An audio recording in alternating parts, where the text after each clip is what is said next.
Getting ready to buy or sell a home? Do you want to help support pro-life organizations? Then you need Real Estate for Life. Get a top-notch real estate agent and support pro-life causes. Go to realestateforlife.org to learn more.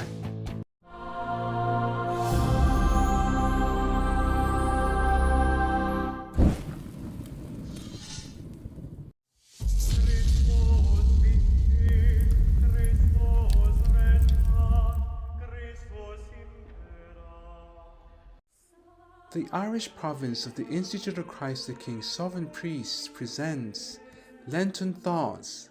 Live not by bread alone, but by every word from daily Mass this Lent.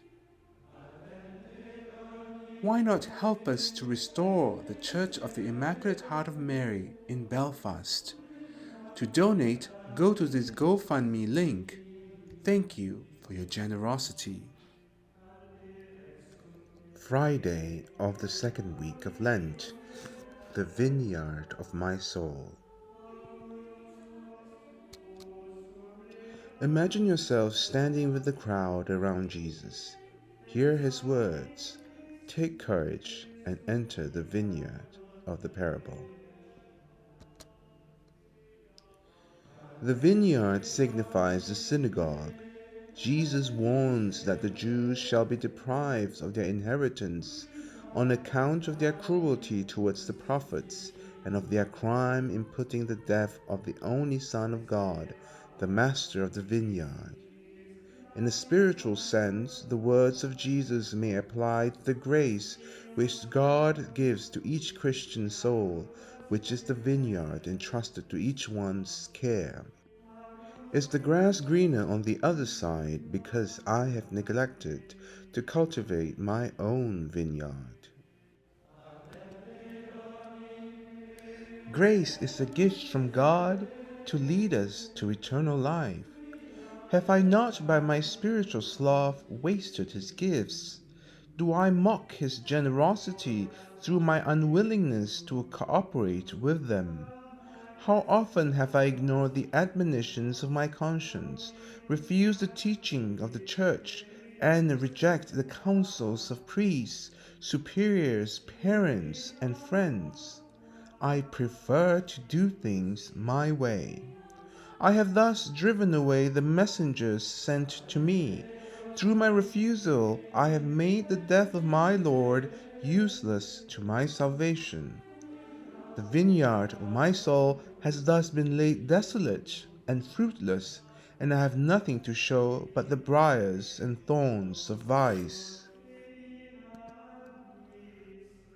I should instantly set to work to repair the past and to make good the future. If not, like the Jews, God's grace will be withdrawn from me altogether and given to others. Perhaps I feel that I am not so fervent as I once was, that I do not relish spiritual things as I once did, that my soul has become lukewarm and negligent. It is a terrible thing to find, as we are advancing in age, that we are no longer as good as we used to be. Let me carefully examine my conscience to find the cause of my tepidity and root it out like a weed that impedes the growth of God's grace in my soul. O Jesus, you know the real state of my estate and how much I am actually in need of your grace. I will dig deep into my conscience, and for the rest of Lent I will labor to remove the weed of bad habits and till the soil of my heart to be able to better receive the seeds of your word. I will also remain close to your mother, for she is full of grace. Jesus, aid me by thy grace. Interested in almsgiving this Lent? Why not help to restore our church in Belfast, the Church of the Immaculate Heart of Mary? Help us make this former Presbyterian church worthy of the Catholic liturgy. You can donate at this GoFundMe link. May God bless you for your generosity. Like and subscribe for daily Lenten reflections. May the Immaculate Heart of Mary triumph in Ireland.